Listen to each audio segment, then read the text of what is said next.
মিজান ভাইয়ের কি হয়েছে ভাবি? স্টক করে প্যারালাইসিস হয়ে গেছে। ওহো, কয়েকদিন আগেই তো ভাই ভালো ছিল। ভাবি, আমি একটা কথা বলি শোনেন। ভাইয়ের যদি কোনো সমস্যা হয়, কোনো ডাক্তার, টাকা পয়সা লাগে, নির্দ্বিধায় আপনি আমাকে বলবেন, কোনো চিন্তা করবেন না। ভাই, আপনি সুস্থ হয়ে যাবেন, কোনো চিন্তা করবেন না। অনেক ধন্যবাদ ভাই, প্রয়োজন হলে অবশ্যই তোমাকে জানাবো। আচ্ছা ভাবি, তাহলে আজকে আমি আসি। এসো। আচ্ছা। তোমার কত কষ্ট হচ্ছে তাই না রীতা? কষ্ট তো করতেই হবে, তুমি আমার স্বামী না? তাই তো আমি চিন্তা করি। তুমি যদি এত কিছু ভেবে থাকো তাহলে এই বাড়িটা আমাকে লিখে দাও। এ কি বলছো রীতা তুমি?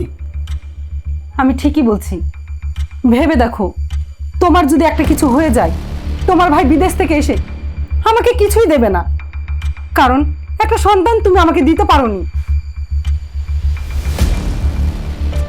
তুমি তাহলে একটা ডেট করে নিয়ে এসো, আমি আমি সই করে দেবো।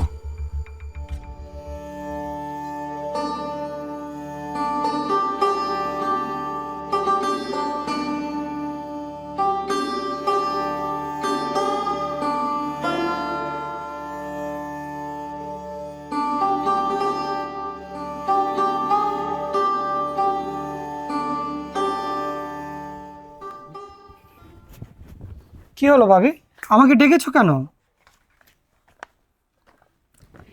এই দলিলে যা আছে সবকিছু আমার নামে হবে, বুঝছো? কি বলেন ভাবি, আমি বুঝবো না? আমি জানি এই বাড়িঘর, সম্পত্তি সব কিছু আপনার নামে লিখিত হবে, তাই তো? কিন্তু আমার পাওনাটা? হবে হবে, সব হবে। তাই বুঝি? কখন হবে? আমার যে আর তর সইছে না। সব কিছু বাকি হলে তো আর হবে না, এখন কিছু নগদে হয়ে যাক। হুম। ঠিক আছে, চালু রুমে।